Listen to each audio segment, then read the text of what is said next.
Hey guys, these are our notes about evaluating trig functions. Make sure your name is on your new digital notebook.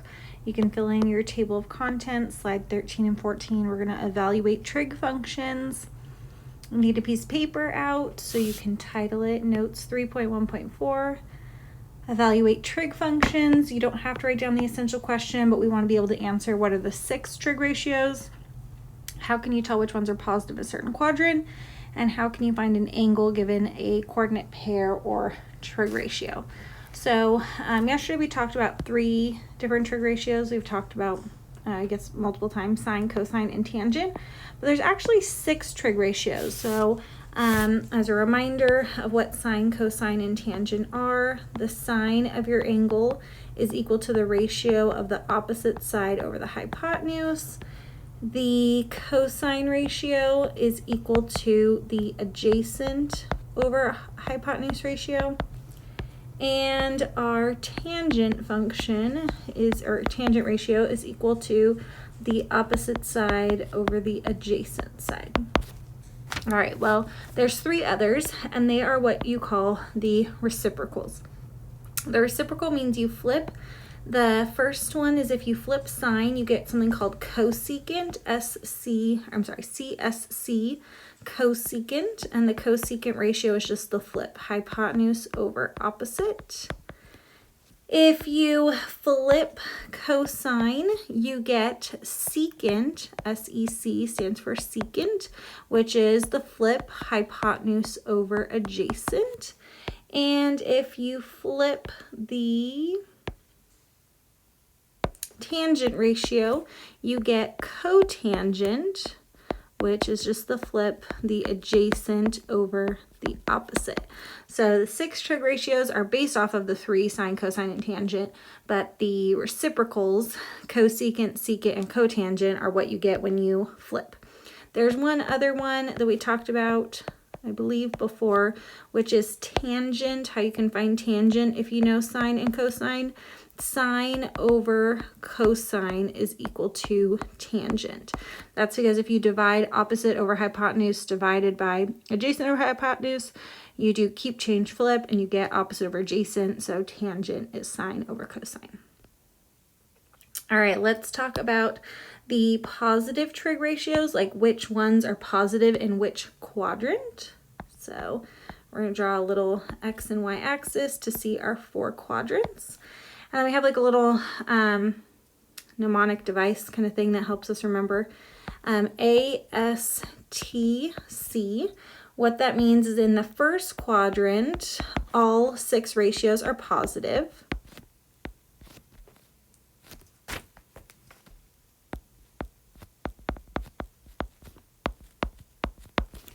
In the second quadrant, S stands for sine, but the reciprocal is also positive, so sine and cosecant are both positive. In quadrant number 3 has a T, that stands for tangent, but its reciprocal is also positive, the cotangent. So this is which one is positive in which quadrant. And the last one says C, that is cosine, and its reciprocal secant are positive in the 4th quadrant. And the little kind of mnemonic device that we use to help us remember this, whether you think that it's true or not, is ASTC. We say all students take calculus. If you want to make up your own, you can.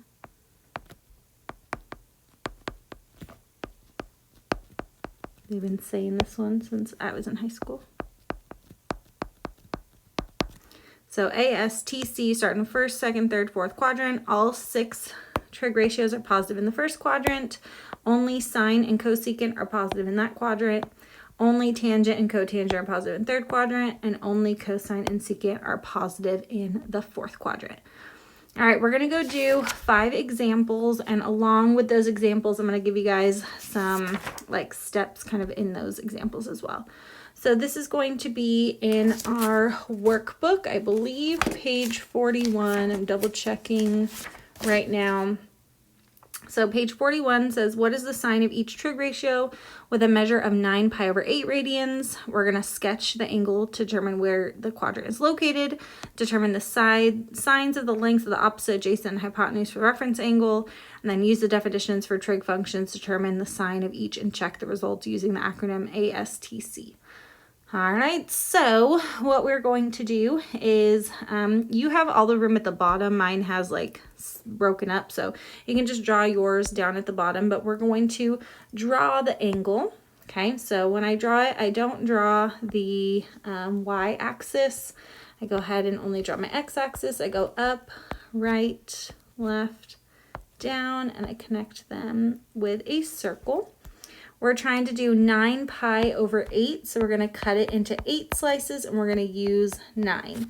If the number on top is bigger than the number on the bottom, that means we're going to have to cut the top and the bottom into 8 slices. So 8's even, that's good, so I can cut it in half, each half into half, and then cut each quarter into half. That gives me 8. And I got to do the same thing to the bottom. So I should have 16 total slices. I'm going to use 9 of them, so 9 pi over 8. So I start my initial side always at the positive x-axis. I'm going to count 9 of them. 1, 2, 3, 4, 5, 6, 7, 8, 9. This is my angle. All right, so this is quadrant 1, quadrant 2, quadrant 3, and quadrant 4. The problem asks us, what is the sine of each trig ratio for the angle with this measure? Okay, so if you remember how to get to this point, it would be left, which is negative, and down, which is also negative.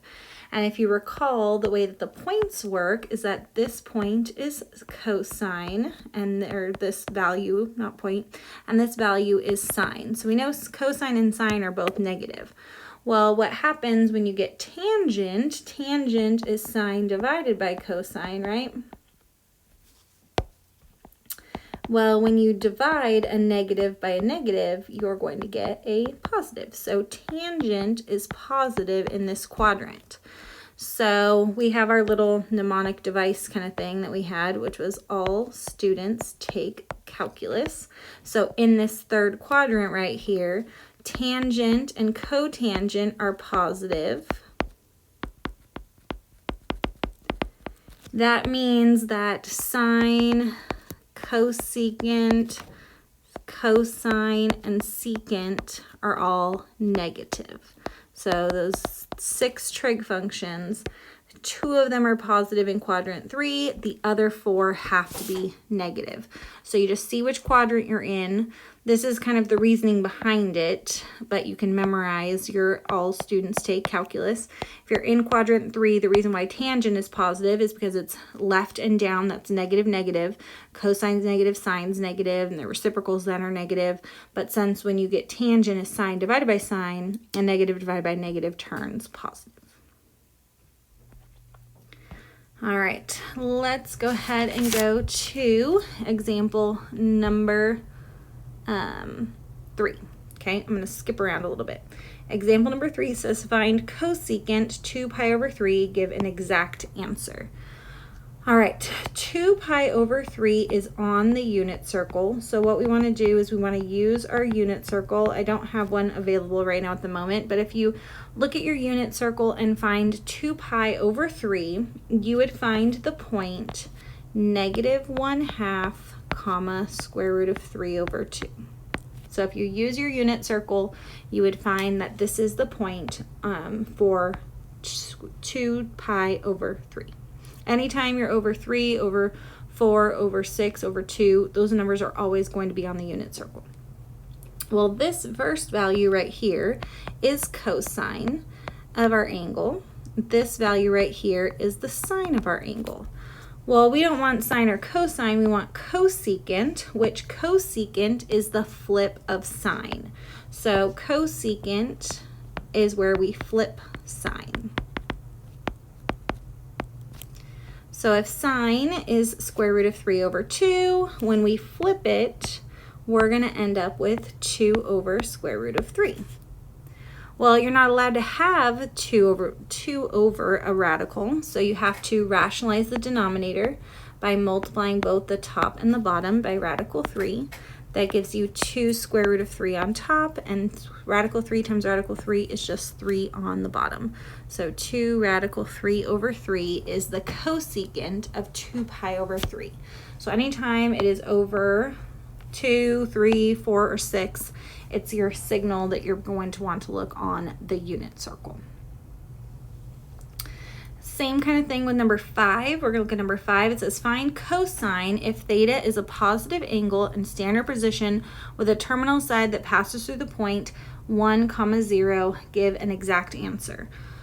So when you are on the unit, it says find cosine, okay, and it gives us a point on the unit circle. Okay, so on the unit circle,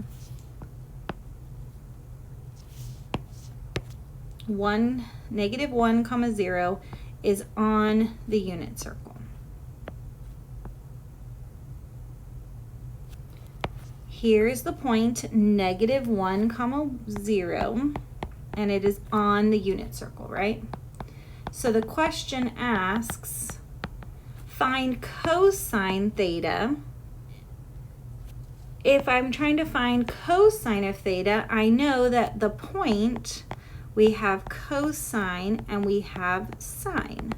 So my answer is just negative 1 because that point is on the unit circle. And if it's on the unit circle, then cosine is the first number, sine is the second number.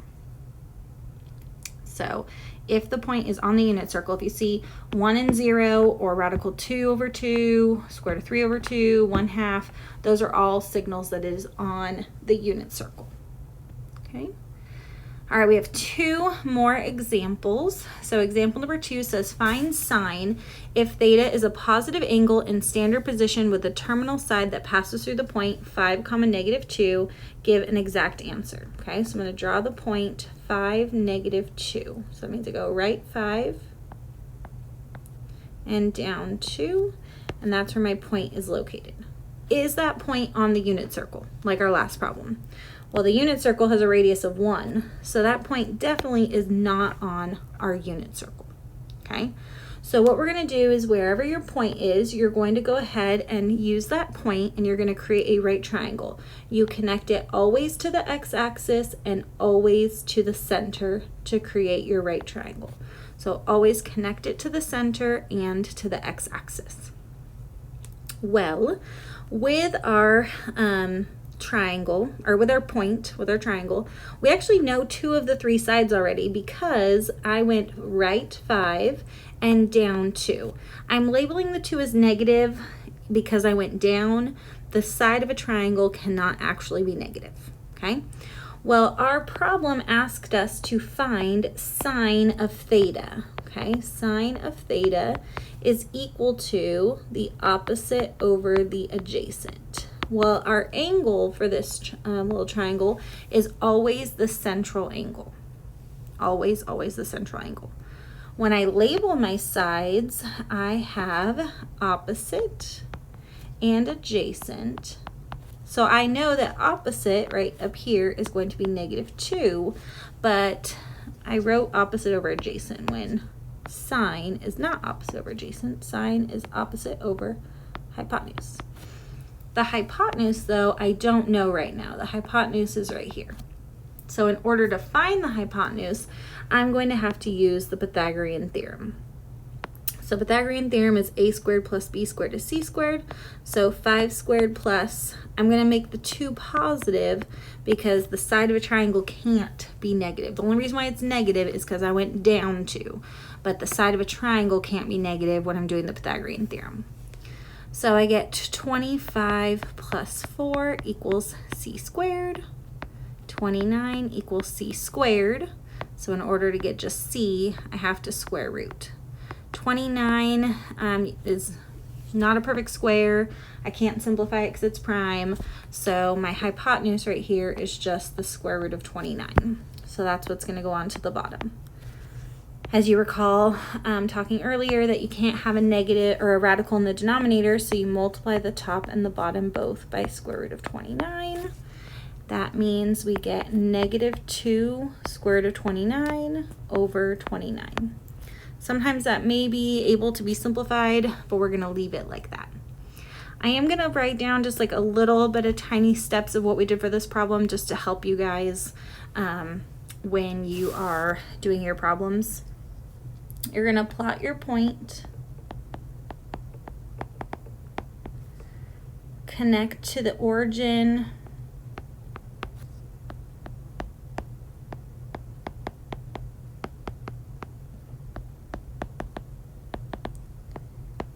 and x-axis to create a right triangle.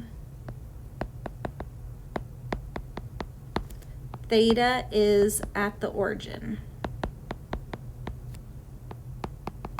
Some people forget how to do it when they get to their notes, or to their homework problems.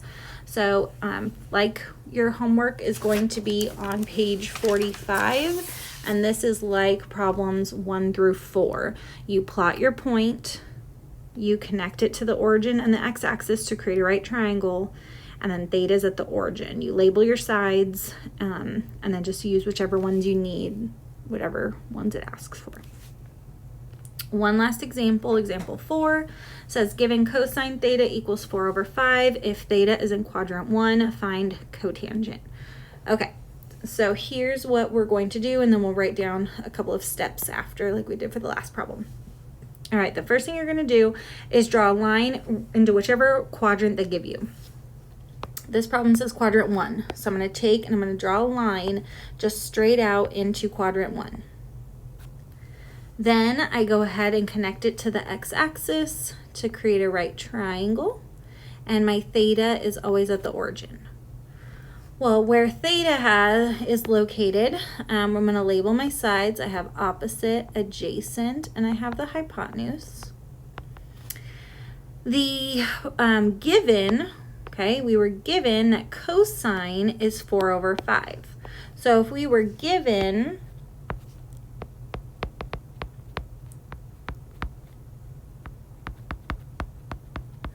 with cosine is adjacent over hypotenuse. So I know my adjacent is 4 and my hypotenuse is 5. We want to find the cotangent of our angle, and cotangent is the flip of tangent. So instead of opposite over adjacent, it's adjacent over opposite. I already know the adjacent. The adjacent is 4. Right, so I can put that on top because I know the adjacent is 4. But the opposite, I don't know yet. That's what I'm going to have to find. Just like we did with our last couple problems, or our last problem number 2 up there, we're gonna have to use the Pythagorean theorem. So a squared plus b squared is c squared. A and b are my legs, and c is my hypotenuse. So I'm going to do 4 squared in my head. I'm going to subtract 16 on both sides. I get x squared equals 25 minus 16 is 9. And I'm going to square root both pieces to get x equals 3. So my opposite side is 3. That's what goes on the bottom, and I have officially found cotangent. I'm going to write some steps to remind you what we did. You're going to draw a line into the given quadrant.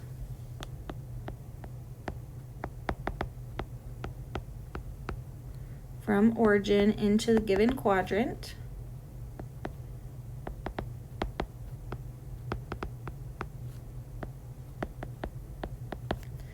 Connect to the origin and x-axis.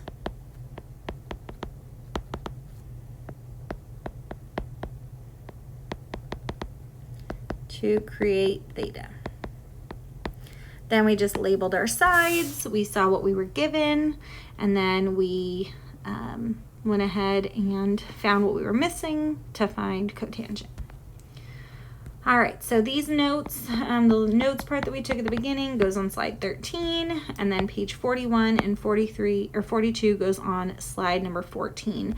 And your homework tonight is on page 45. And that's it for our notes.